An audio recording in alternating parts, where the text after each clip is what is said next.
pretty unique because thankfully a majority of the kids at my school were able to get inside safely. You were out. You were outside. Yeah. And heard the horror that was going on and saw the kids running by you. Look, and then you have Mia. Here you are. You end up at Brown. And we know that Fred Gutenberg, who's been on this program, many listeners know his dogged work battling gun violence after his daughter Jamie was killed in that Parkland High School shooting that you heard. He connected you and Mia Turetta, who'd also been shot in a school shooting in California after you got to Brown. I'm imagining it's both sickening and comforting to so he connected us when I got in. It was comforting to know that there was someone who, although me and I had different experiences, we had the same trauma, and so that was something that we were able to connect to, but also an unfortunate thing to be able to bond over. Yeah.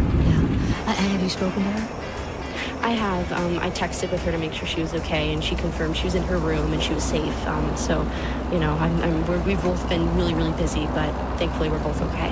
Look, you've been working for a gun against gun violence, gun control, for gun control. Just a few seconds here, Zoe Weissman, what do you want people to know how you feel to have been in 2 school shootings? I'm angry. I'm angry that this has happened to me not once but twice, and I want to make sure that this doesn't have to happen to any kids ever again. Yeah. And have you heard from others in this community that we understand now exists of students? Yeah, a lot of people have been reaching out to me for advice, and unfortunately that's something that I'm definitely willing to provide. In case they are in a second one. Zoe Weissman, sophomore pre-med student at Brown, and that is the school where she witnessed or was living through a second school shooting. Zoe, thank you so much. You take care. Thank you. Ukrainian President Volodymyr Zelensky is in the Netherlands today after a stop in Berlin to confer with European allies and White House negotiators. Zelensky's address to the Dutch parliament comes after Ukraine's supporters discussed a draft peace plan in Berlin. Zelensky says the proposal to end the nearly 4-year-long war since Russia's full-scale invasion of his country is workable and could be finalized in days, but he tempered his optimism with a warning about unresolved issues. To talk about the sticking points and Russia's likely reaction, let's bring in Joanna Kakissis from NPR's Kyiv Bureau. Joanna, welcome back. Thanks for having me on the show. Let's start with the talks in Europe. Zelensky, for the first time, seems willing to drop Ukraine's long-standing ambition to join NATO if the U.S. and European allies offer a NATO-like security agreement. Is that really a concession if Ukraine gets security guarantees either way? Well, Indira, Zelensky did not say that Ukraine would give up its NATO bed forever, just for now, since the U.S. does not support Ukraine joining the security alliance. Russia wants Ukraine to stay out of NATO because the Kremlin views NATO expansion as a security risk. So in the absence of NATO protection for Ukraine, there's this proposal to offer Ukraine security guarantees that would work something like Article 5 of the NATO Charter. Now, invoking Article 5, if you're a NATO member, requires the security alliance to come to the defense of a member state under attack. But since Ukraine is not in NATO, it's not clear how this would work, only that the U.S. and Europe would help defend Ukraine somehow. Zelensky told the Dutch parliament today that security is the key to peace. And every single detail matters. Why? Because not a single detail must become a reward for Russia's aggression. If the aggressor receives a reward, he starts to believe that war pays off. Now, Zelensky says security deals in the past have failed Ukraine because the West has been too accommodating to the Kremlin, which has a history of breaking promises. Well, Russia hasn't been involved in this round of negotiations. So how is Vladimir Putin reacting as the White House tries to accommodate Ukraine and Europe this time? Well, the Trump negotiating team, that's Special Envoy Steve Witkoff and Trump's son-in-law Jared Kushner, they gave this positive spin on these talks, saying that something like 90% of the problematic issues between Russia and Ukraine have been resolved, but Moscow has not responded yet. Kremlin spokesman Dmitry Peskov said Russia has not seen the text of the new proposal, has only read reports about it, and the Kremlin did say that it has not changed its military goals or the way it views this war, and that it would not agree to the presence of NATO troops in Ukraine. tell us about the other sticking point. Zelensky has said he won't give up his country's territory in eastern Ukraine. Meanwhile, Putin wants nearly 15% of the Donbas region of Ukraine. That's territory that Russia has not managed to seize militarily. President Trump has supported this idea in the past, so how can those contradictions be resolved?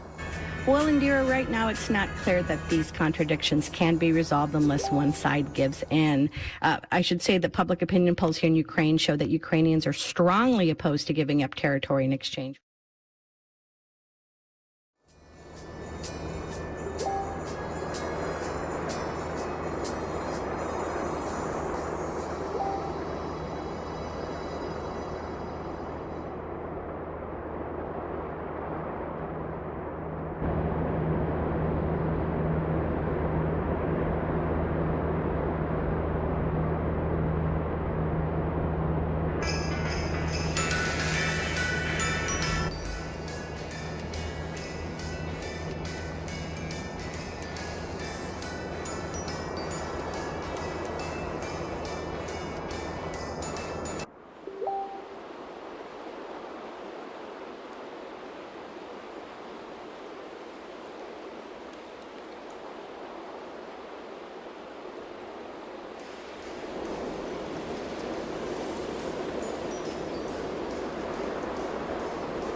That these are going to lead anywhere. They say the Kremlin won't agree to this deal, and if it does, they do not believe the deal will last.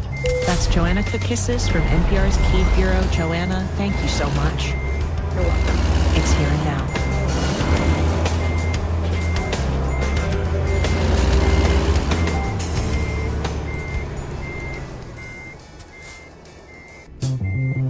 Crash test dummies collect data to make cars safer, but before they can do that, they have to be built one human-like body part at a time. Are those faces on that shelf? Are those faces? Those are skulls. Yeah, everything that we do has to be pretty human-like. An inside look at how dummies drive safety on All Things Considered from NPR News.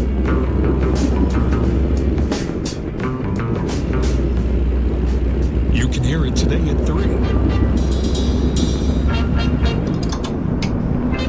I'm Stephen Dubner, host of Freakonomics Radio. Every week, Freakonomics Radio explores the hidden side of, well, everything. From the economics of sleep to when is the best time to rob a bank. So tune in next time on Freakonomics Radio.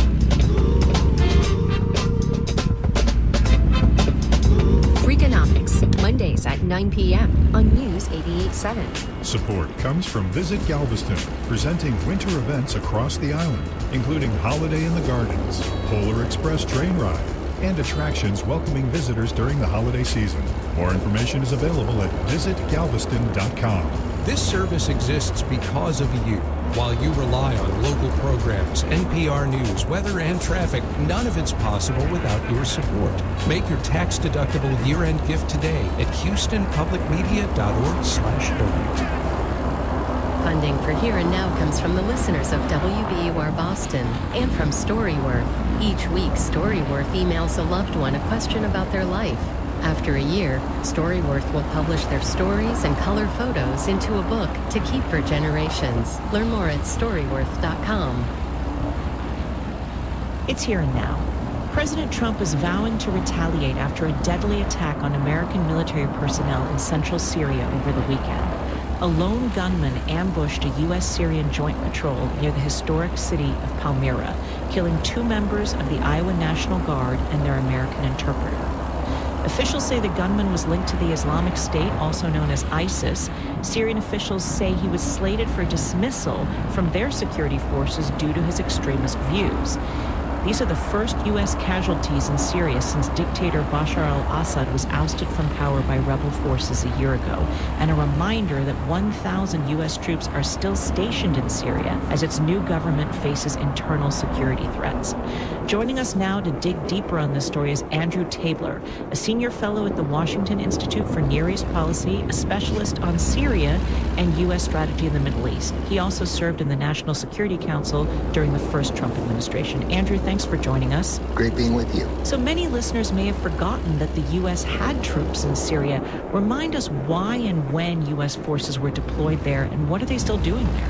Yeah, it's a great question. So U.S. forces were first deployed to Syria in 2014 with the effort to fight against the outbreak of the Islamic State, which came out of the breakdown of Syria and the civil war there.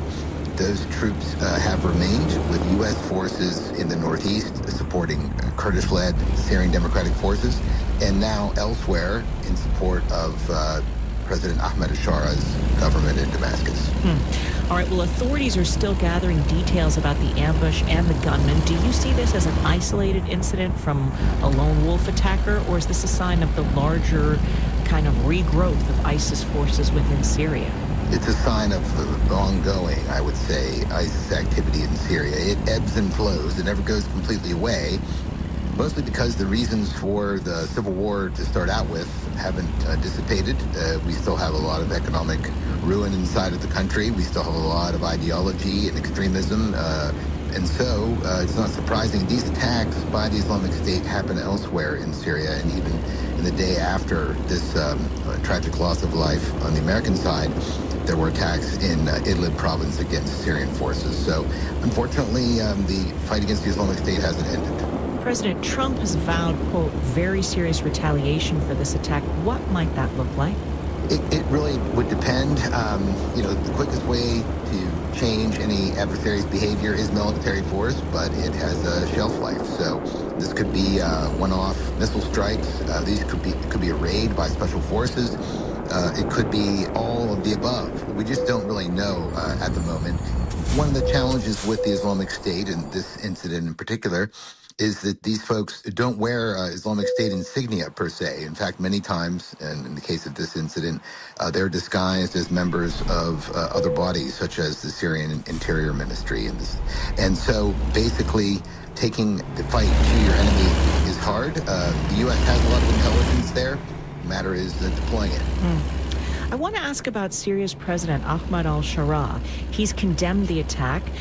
Listeners may not know that in his early 20s, he was a former member of al-Qaeda in Iraq who was imprisoned by the U.S. forces there in the notorious Abu Ghraib prison. About a decade ago, he rebranded his group as more moderate rebels, who then gained international support. He was welcomed in the White House just a month ago by President Trump, who praised him. Tell us about him and the challenges he faces in trying to repair a deeply fractured nation that suffered decades of repressive rule under the Assad regime.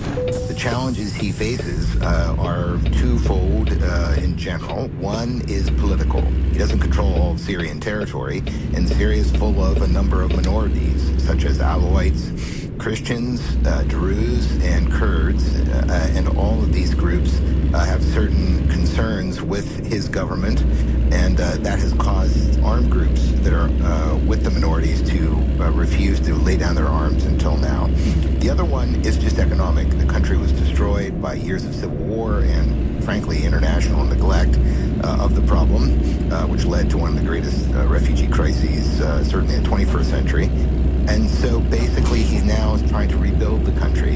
Until now, the main avenue of discussion with the United States has been lifting U.S. sanctions on Syria, which President Trump has done over the course of this year, and Congress is about to do with the passage of the National Defense Authorization Act. Okay, Andrew, in the short time we have left, I want to ask you about ISIS in general. Authorities in Australia say they found the ISIS flag in the car of two men accused of killing 15 people on Bondi Beach over the weekend. The father and son pair allegedly behind the attack had reportedly traveled recently to the southern Philippines, apparently for military-style training from Islamist militants there. What does this tell us about the threat posed by ISIS and similar groups worldwide? It tells us that ISIS is a franchise. It has some structure, so it's not quite Kentucky Fried Chicken, but it's something actually more nefarious and harder to deal with. And unfortunately, these issues are related. The Islamic State means a lot of things to a lot of people, but one of them is resistance to the United States and the West, and also its global presence. And unfortunately, a lot of people in the process end up losing their lives. Andrew Tabler is a senior fellow at the Washington Institute for Near East Policy and a former National Security Council member under the first Trump administration. Andrew, thank you so much for joining us. Thank you.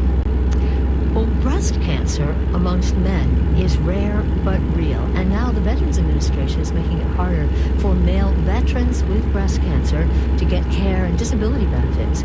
It's weird. The VA says the Biden administration improperly classified men's breasts as reproductive organs. But critics say cancer patients are getting caught up in the Trump administration's war on gender ideology. WUNC's Jay Price reports. Breast cancer was among several illnesses the VA had considered presumptive under the PACT Act of 2022. That law had made it easier for veterans who got sick after exposure to burn pit smoke or other toxins to get benefits, because certain illnesses were automatically presumed to be connected to military service. The law allows the VA to add illnesses to the list as new data emerges, and under President Biden, the VA had added male breast cancer under reproductive cancers, the same category that female breast cancer fell under. But now the VA has removed it. The policy change, which was first reported by ProPublica, went into effect September 30th and requires male veterans with breast cancer to not only document that they were exposed to toxins, but also to prove that those toxins caused the disease. The change applies only to men, not women. That's a real mismatch. Harry Ballinger, a veteran of the first Gulf War, was diagnosed with breast cancer last year. I mean, everybody in oncology is highly confident that male breast cancer and female breast cancer are virtually identical. They're identical in the way that they're diagnosed and the way that they're treated.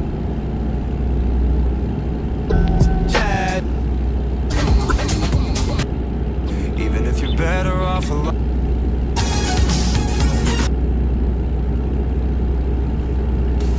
Wherever you are, stay connected with the wider world with the BBC World Service. Now streaming on Zeno.fm and the Zeno Radio app. Where do we begin? International news you can trust. BBC News journeys into the heart of global events.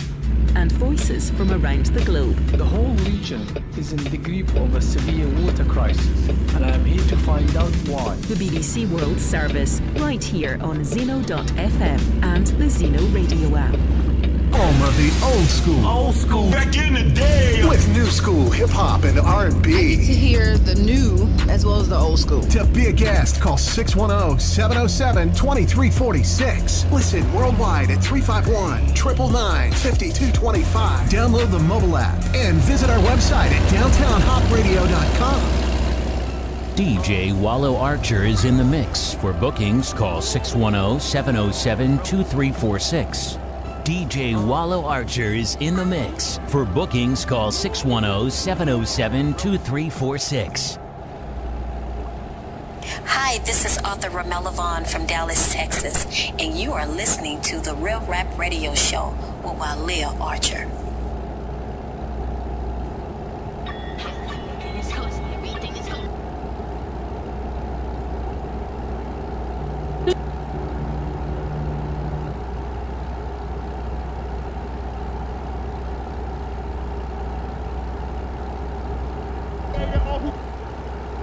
To make sure the PACT Act included benefits for people exposed to toxic water at Camp Lejeune. He was born on the base while his father was a Marine there and later developed breast cancer. Partain called the policy change disturbing and said it worsens what he regards as a serious flaw in the law, that it already didn't list breast cancer as presumptive for toxic exposures occurring in the United States, including at Lejeune. We're seeing so many men with breast cancer popping up at Camp Lejeune. When I was tracking it, I had gotten over about 125 men that had the single commonality of male breast cancer and exposure to the contaminated water. He says if an illness like male breast cancer isn't considered presumptive for military-related exposures, the odds that the VA will approve a claim for it are low. In its statement, the VA said it will continue to provide care and benefits for male breast cancer patients who already receive them, as well as for new claimants who can prove a service connection. The Democratic members of Congress are asking the VA to reverse the new policy and be more transparent about benefits changes. For NPR News, I'm Jay Price in Durham, North Carolina. Well, also today we're going to look at how AI is pairing with mammograms to maybe better detect existing breast cancers, but also predict the risk of future breast cancer. That's later, here and now.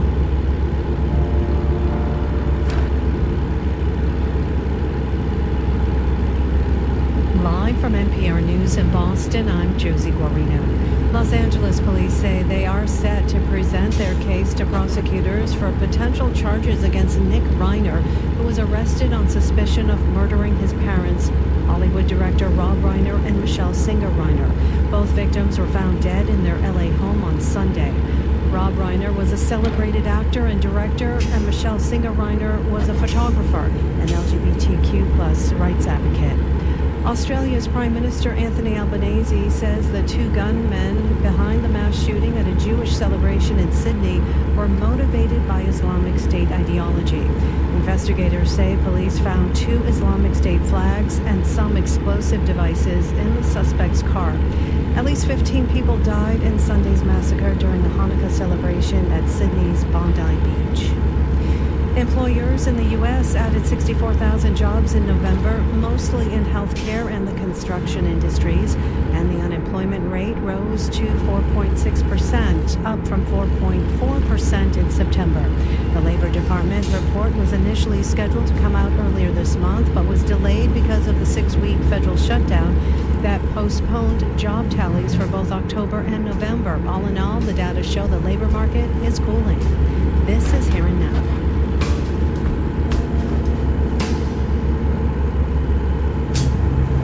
Crash test dummies collect data to make cars safer, but before they can do that, they have to be built one human-like body part at a time.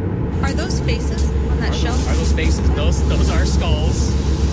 Yeah, everything that we do has to be pretty human-like. An inside look at how dummies drive safety on All Things Considered from NPR News. You can hear that today at 3 o'clock. Houston Symphony presenting Elf in concert at Jones Hall, featuring the full movie accompanied by live orchestra performing the score, December 19th through 21st. Information at houstonsymphony.org. Support comes from Houston Habitat for Humanity, celebrating the season by creating affordable home ownership opportunities. Together, we build stability. Learn how you can make a difference at houstonhabitat.org/NPR. You're listening to News 88.7. Funding for Here and Now comes from the listeners of WBUR Boston and your NPR station. And from MathWorks, creator of MATLAB and Simulink software for technical computing and model-based design. MathWorks, accelerating the pace of discovery in engineering and science. Learn more at mathworks.com. And Viking, dedicated to creating travel experiences for the thinking person, with programs designed for cultural enrichment on board and on shore. Learn more at Viking.com. This is the Engines of Our Ingenuity from Houston Public Media, News 88.7. Today, Wombs and Witchcraft. The Honors College at the University of Houston presents this program about the machines that make our civilization run and the people whose ingenuity created them.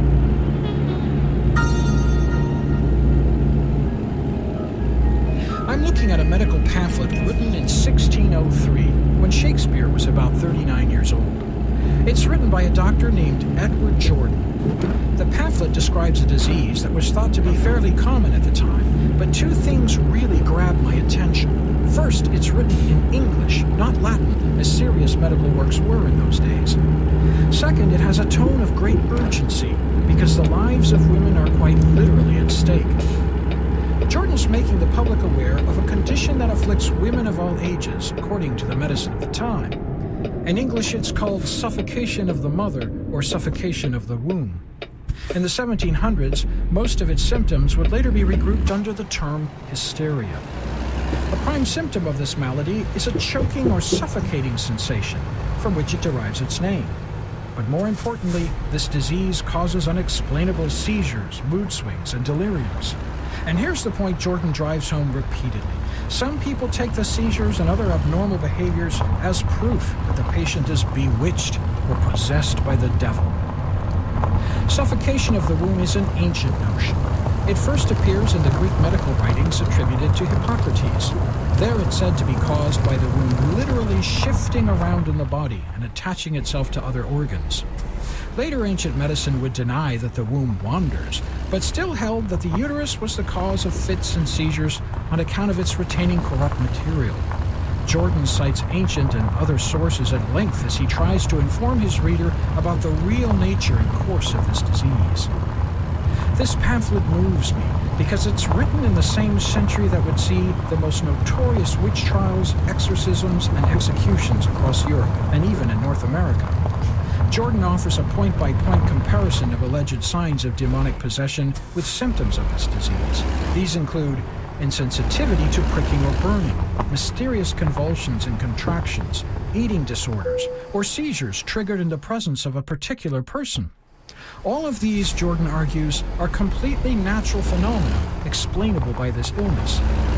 He also notes that psychological factors can trigger this disease, anticipating Freud's work on hysteria by nearly 300 years. Perturbations of the mind can bring us to illness, he says. For seeing we are not masters of our own affections, we are like battered cities without walls, or ships tossed in the sea, exposed to all manner of assaults and dangers, even to the overthrow of our own bodies. Jordan seems heroic in this effort to combat superstition, but it was already a losing battle when he went to print. The witch trials would go on. We may find the medical theory of uterine suffocation odd today, but such a theory of natural causation could have saved people from the gallows and the stake in 1603. The sad truth is, too few people in Jordan's day had time for an alternative explanation. They preferred the devil they knew to complex ideas about the embodied mind. I'm Richard Armstrong at the University of Houston, where we're interested in the way inventive minds work. A transcript of this Engines of Our Ingenuity episode, number 2834, is online at uh.edu/engines. Additional episodes are available by podcast. Hi, I'm Manoush Zamarodi, and our world is changing so fast. On the TED Radio Hour, we invite innovators, researchers, and activists to unpack those changes with us. Just about all companies are becoming technology companies or technology-enabled companies. Listen to the TED Radio Hour from NPR every week for conversations that will deepen your understanding of our changing world. The TED Radio Hour, Tuesdays at 9 p.m. on News 88.7. Misogyny is often a precursor to violent extremist attacks. So why do we ignore the correlation between the two? And we actually know what predicts it, and yet we don't really address it, certainly not with tech companies' moderation policies, nor with our hate speech policies, in part because we don't always see it. How we can confront misogyny head on to prevent future violence. That's next time on Think. You can hear that tonight at 10 o'clock. Support for Houston Public Media comes from Metro. Introducing Metro Downtown Direct, helping riders get home for the holidays with non-stop service between downtown and Bush Intercontinental Airport. Details at ridemetro.org/500. Support comes from Discovery Green Conservancy, presenting Houston's outdoor ice skating rink, offering a wintertime experience for all, surrounded by public art and downtown views. Open through February 16th. More at discoverygreen.com. Funding for Here and Now comes from the listeners of WBUR Boston and your NPR station, and from Americans United for Separation of Church and State, defending church-state separation and the First Amendment, including freedom of the press, for nearly 80 years. Learn more at au.org. And Made In, makers of cookware found in restaurants around the world. offering a carbon steel griddle for home use, designed for cooking a range of foods, from eggs and bacon to burgers and fish. More at madeincookware.com. From NPR, WVUR, I'm Robin Young. I'm Indira Lakshmanan. It's here now. There's a lot of pressure around the holidays, and if you're anything like me, you may like to eat fancy food but not have the time to cook it. When you're juggling work, family, and shopping, you can't make every meal elaborate. So why not make some meals that look and taste great but are easy and fast? That's Georgia Friedman's philosophy. She's the author of Snacking Dinners, 50-plus recipes for low-lift, high-reward dinners that delight, and she joins us now. Welcome to Here and Now. Thank you so much for having me. Georgia, even people who love to cook don't always have the time or energy. So how do you tart up dishes that look as good as they taste for the holidays but are simple to prepare? Yeah, that is exactly my situation often. I do love to cook, but I am also a working parent, and I come home and there's something to do every night, and you don't always have time to make a full meal. So the idea of this book was that not every meal has to take even 30 minutes. Some meals just take 10 minutes. A lot of them are really just things that you assemble, and then some of them are things that you cook just for a minute. It doesn't really have to take a lot of time. It shouldn't take a lot of work. And they should all be fun. I feel like dinner should be fun a lot of the time. It's when you're sitting down with family or friends, and it shouldn't always be a lot of pressure. Yeah, what I really like about this is that it's so simple that it's actually, you can get your kids to do it with you, which is what I did this weekend. I tried one of the recipes from your book for broiled feta and tomatoes with crusty bread. I doubled the recipe and served it for my family and a guest, and it was a real hit. It was delicious. It brightened up the table. It looked like a centerpiece, and it was easy. So walk us through the steps if someone wants to try that recipe out for a party. Yeah.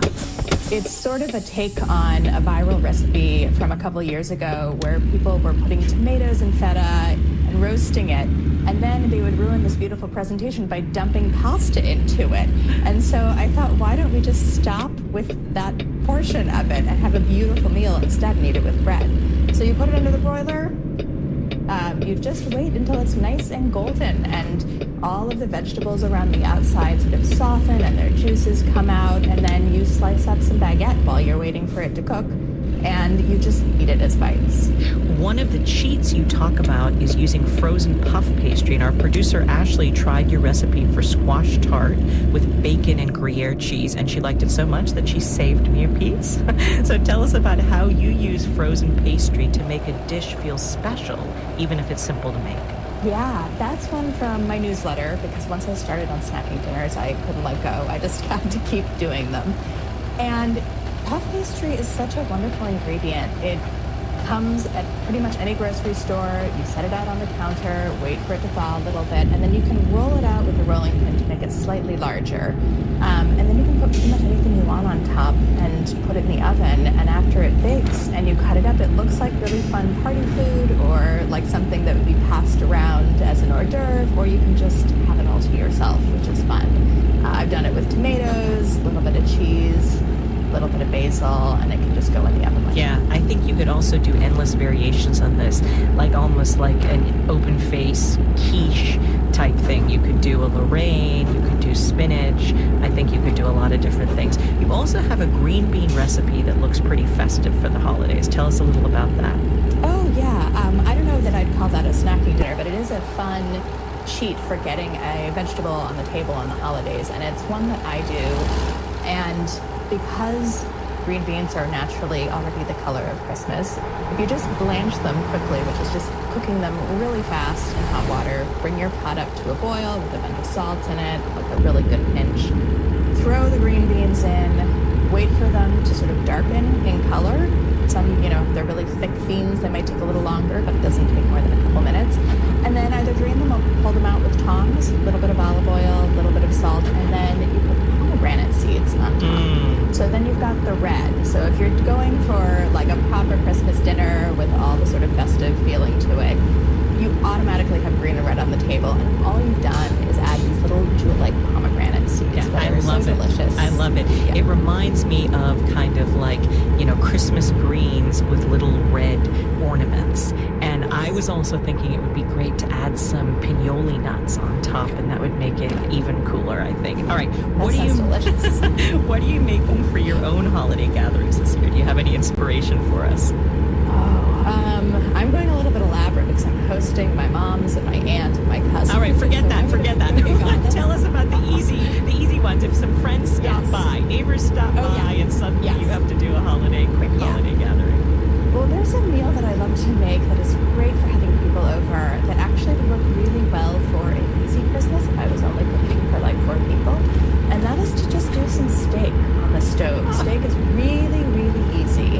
And the way we serve it in my house is we slice it up before we serve it. So you can take one steak and have it feed multiple people as long as you've got other stuff on the table. And that really helps with the cost of these holiday meals, which can be a lot. Everything about the holidays can be a lot.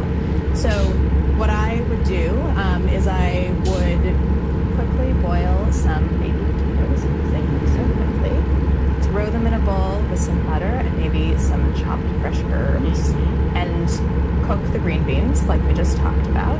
And then sear the steaks on just a very hot pan, not a non-stick, cast iron or anything else will work. And so once you take the meat off and you're letting it sit, you can just throw a little bit of butter into that same pan, and the butter melts, and it's an instant sauce. What I love about this is that it allows you to economize, as you say. You could use one piece of steak to feed a family of 4. It allows you to limit the amount of meat you're having, and yet it's easy, it's simple, and it feels special because it's steak. So that's a wonderful, wonderful piece of advice. Georgia Friedman is the author of the book Snacking Dinners. Georgia, thank you so much, and happy holidays to all of the ones you'll be celebrating. Thank you so much for having me. Happy holidays. Okay, question. How are your kids' test scores? For more than a decade, student test scores have been on the decline, and education researchers are in a desperate scramble to figure out why. One possible answer, the rise of smartphones and the amount of time kids spend staring at them. NPR's Sequoia Carrillo has more. Martin West is a professor at Harvard's Graduate School of Education, and he looks at a lot of data. He likes to keep an eye on how things are going for America's students. And a few years ago, he started to notice something. Test scores were falling off. Actually, if you look at the data over the long term, it's very clear that the declines started prior to the pandemic. There are several policy factors in the U.S. to consider, like a major change away from test-based accountability. But in looking at other countries, West saw a similar pattern of decline, even in places with wildly different testing strategies. What is an explanation that can check all of those boxes? One possibility West and others are exploring revolves around a cultural factor.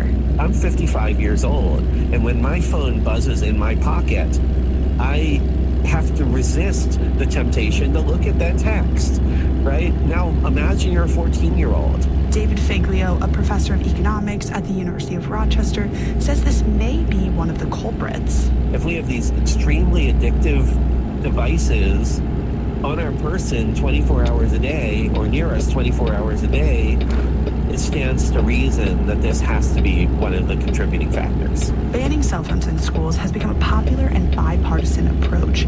At least 32 states now have some kind of restriction. Figlio and other researchers are scrambling to keep up. He's gathered data from a Florida district over the last 2 years.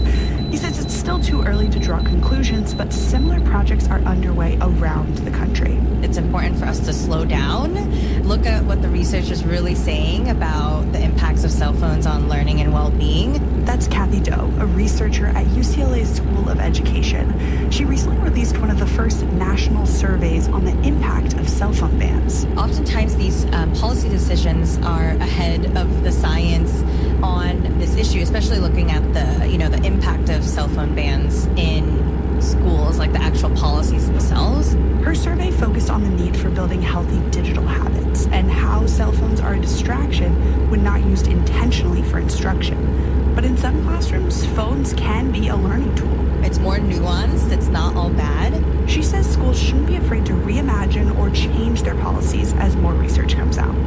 All 3 researchers agree there's no one-size-fits-all approach to cell phones.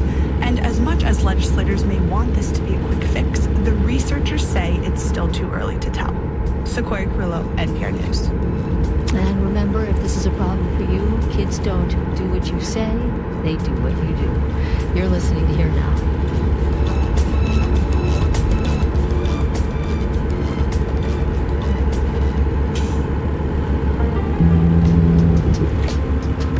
Your support for Houston Public Media powers the programs you trust and rely on.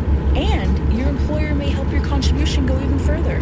Many employers sponsor matching gift programs, doubling or even tripling employee contributions. It's an easy way to maximize your impact on the programs you rely on. Search for your company and get started today at houstonpublicmedia.org/match. I want to make a movie about this. The Arts Hour brings you film. The themes in it are so far ahead of their time. Books. The detail is amazing. Art. There's all the personal stuff. Theatre. Singing and dancing and colours. Music. The dance floor is made for dancing. And everything in between. I want it to be exciting. That's the Arts Hour with me, Nikki Beatty. I really identified with it. From the BBC. The Arts Hour, Friday nights at 9 on News 88.7. Funding for Here and Now comes from the Mehrotra Institute at Boston University, hosting the Is Business Broken podcast, featuring conversations with academics, industry leaders, and politicians.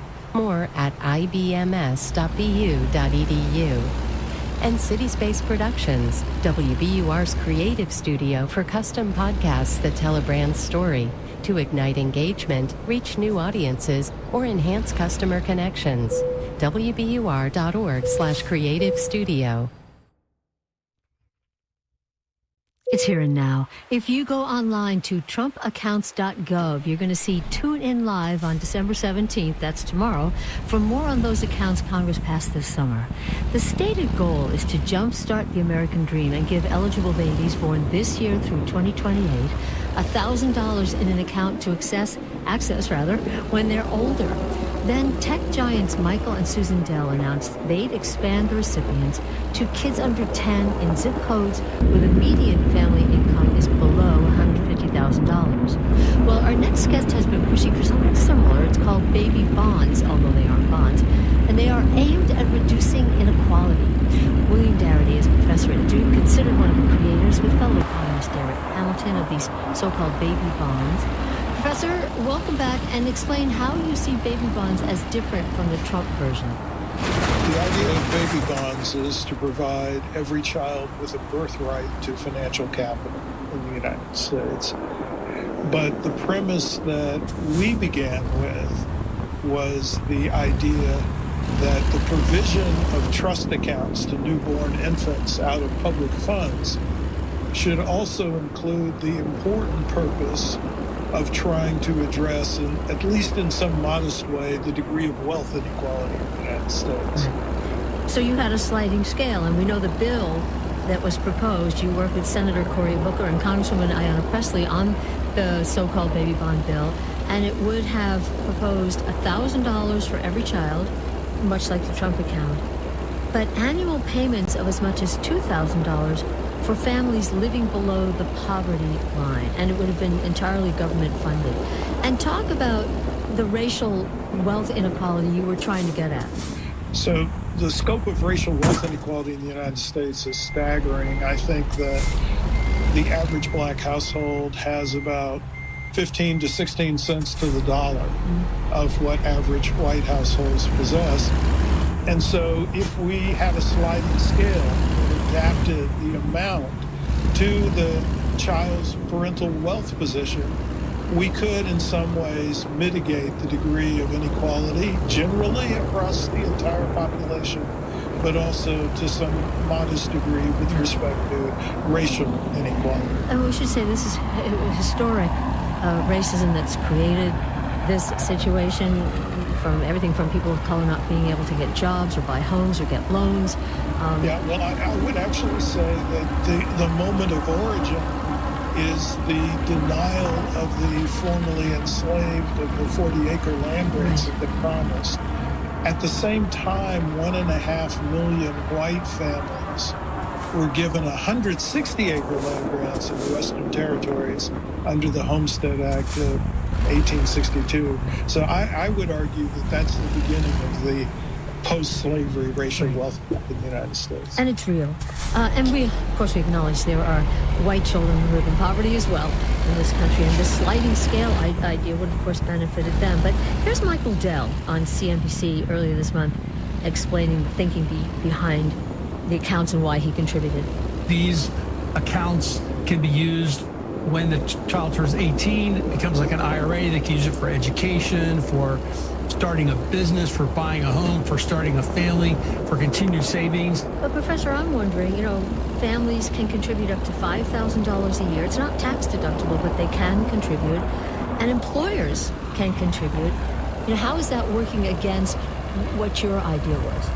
Well, first of all, let me say that what I do appreciate about the Michael Dell contribution is the extension of the trust accounts to somewhat older children than newborn infants. The problem is that this completely distorts the equalizing intent of the original baby bonds proposal. Because to the extent that parents, employers, or other relatives can make contributions into the accounts for children, means that wealthier families can put more, and the project gets distorted into an opportunity hoarding option for wealthier families. Connecticut's Treasurer Eric Russell took a look at this. He concluded that a wealthy family could build a $150,000 nest egg by the time a child turns 30. Meanwhile, a child from a low-income family is likely to be left with about $2,500. So that's the inequity we're talking about. And still, to round this out, Senator Booker is embracing this, and in part he says, at least it's something. Do you share any of that? I have a difficult time with taking something as opposed to nothing when the something is so vastly different from your objective.